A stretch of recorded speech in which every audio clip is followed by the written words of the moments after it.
nit ñi mooy nit ñi dee nañu xale yi du ñu am fu ñu jaar mag ñu am fu ñu jaar léegi nag supposons man moo xam ne dafa am âge yoo xam ne sama âge maam la 60 ans 70 ans mu war a jéggi passerelle bi lii nga xam ne lii moo ko jéggi war a dem fële ndox mi war a nekk fii léegi fan lay jaar nañ ñërëm askan wi parce que lii daw lu ñuy xaar ay noonu nañu xaar ak nañu def lii li ñu war defar nañ ko defar ñu ngi sàcc ay milliards ñu ngi fen askan wi ñu ngi dul askan wi suy ñàkk fayda nañ wax ak mani li ngeen def xam ngeen ko de xaalis bi ngeen jël ne na ngeen ko jëndee ay armes mais ñun dañoo dem guerre demuñu guerre génne leen gendarmerie ak police ñu teg si mbedd bi fañ ñu ngi agressé ay nit biir Dakar biir Pikine biir Guédiawaye biir Parcelles wax nañ si loolu moo koy ngeen topp Ousmane Sonko ji ngeen yéen a ngi topp Ousmane Sonko waaye topp bi ngeen ko topp dara sëñ Fallou rek ñun yàlla lañ gëm ñun ku dul yàlla gëmuñu la defar leen fii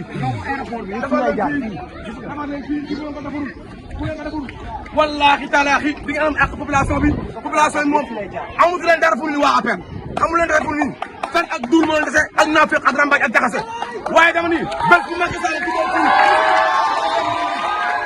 bés bu ko Macky Sall duggee fii bés bu ko Macky Sall duggee fii troisième mandat il aura tout sauf la paix loolu moom maa la ko wax. Inch'Allah. population dañoo sonn dañoo marre on en a marre avec ça lii la mosu moo gis lii xool leen lii mu ngi nii yéen gis seen bopp mu ngi nii yéen gis seen bopp bu demee nag ba garab gi di reeni garab yi di génn di sullee ko ngeen xam ne fii dafa naan fii bu nawet bi jotee ku fi dugg da ngay faatu fii moom amul wax waaw jas sonn nañu population la jas fatigué nañu jas maar nañu jaay ngeen suufu jas nax ngeen waa jas ñoo war a am fulla waa jas am leen fayda waa jas am leen li ngeen di bañ am leen li ngeen rus waaw ko gis état bi lii lañ war a liggéey mais pas di jënd ay armes lan la ñuy waajal ñun xamuñu lan la ñuy waajal dëgg-dëgg. lu ñu mënut a waajal ñu waajal ne suñu bopp pare. dama jàpp ne lii mooy liggéey bi lii. voilà bu tawee ñu ubbi seen gouttière yi aéroport ndox mi yëpp fii lay jaar fii bu tawee kenn du ñëwee am fu jaar kenn du am fu mu dem lii c'est très grave dama jàpp ne si xaalis Sénégal bi ñuy pasaree ci àll mi xaalis Sénégal bi ñuy paacoo seen biir fi ñu ko war a def mooy yu mel nii yu mel nii nag moo bari ci dëkk bi lii la ñuy xaaree état Sénégal lii mais du nekk ci topp Ousmane Sonko guddeeg bëccëg fu mu dugg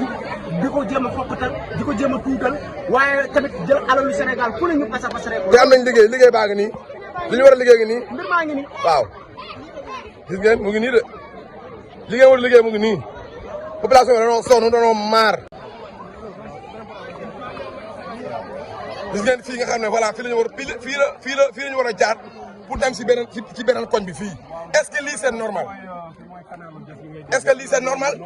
est-ce que lii c'est normal jas nu mu mel yàq nañ suufu jas jaay nañ suufu jas gis ngeen jas population jas tey nu ñu mel tey gis ngeen tey ni ñuy dëkk ni ñu mel tey mu ngi nii voilà c'est ça la conséquence mu ngi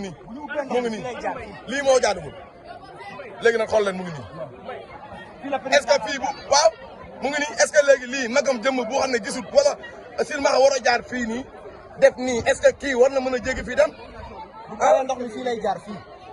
dañuy ubbi seen gouttière yëpp aéroport dañuy ubbi seen gouttière yëpp ndox mi jaar fii. li ñaaw na.